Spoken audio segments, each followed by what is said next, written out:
Ке станеле болницата 8 септември повторно ковид центар. Таму веќе се полни одделението за белодробни заболувања и наместо до вчерашните 50 пациенти, денеска во градската болница има 75 мина.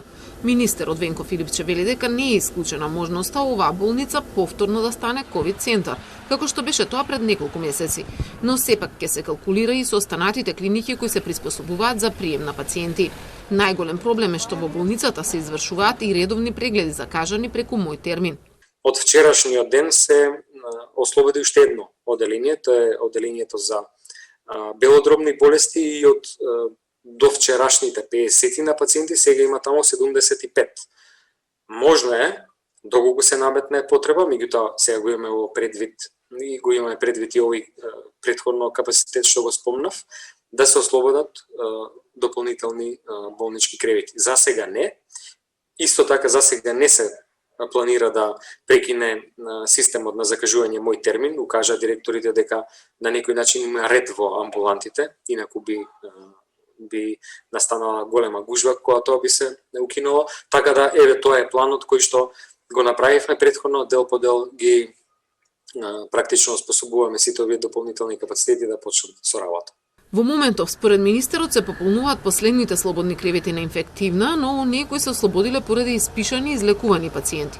Очекува викендов поради големиот број на потребни хоспитализации да почне употребата и на Институтот за белодробни заболувања во клинички, каде има 60 кревети, но и секако болницата во Козле, која е веќе ковид центар.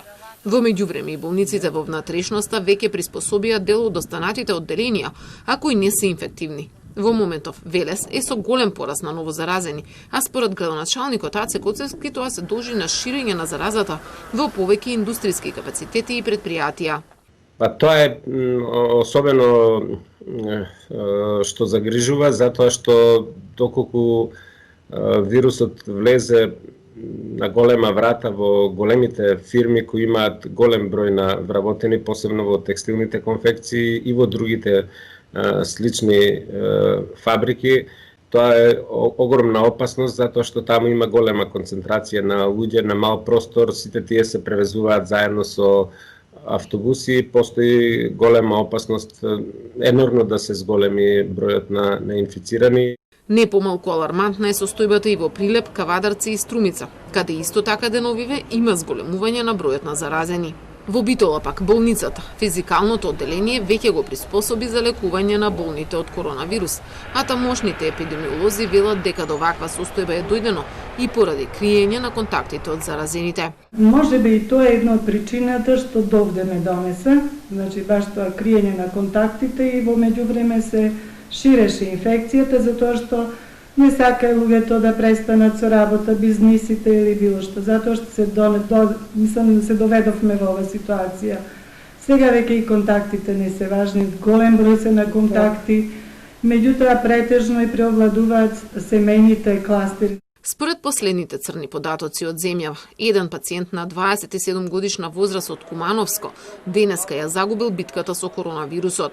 Според Министерството, тој во тешка состојба бил донесен на инфективната клиника во Скопје, откако претходно 6 денови се лекувал дома. Немал други заболувања. Починати се и тројца пациенти на инфективното во Штип, од кои двајца се уште не биле ни потврдени како заразени од корона, но ги имале истите симптоми. Државното здравство напомош ги повика и приватните интернисти, кои ќе се вклучат во лекувањето на болните од COVID-19.